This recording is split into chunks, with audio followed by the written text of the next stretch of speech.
Magandang araw mga agapi. It's all about gapi. So nandito na naman sa likod kung nakikita nyo.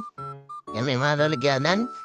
And mga silan, syempre. Yung mga to, labaraks, hinugasan. Nakikita yung ganon.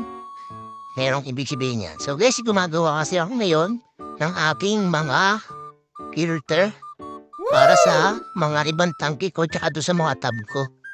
So ginawa ko siya para malaman natin kung effective din to kasi marami akong nakikita sa mga nagpipiskiping na gumagamit ito ko. Sa isa na, may nakikita yung legs doon. Misis ko nagluluto. Ayan.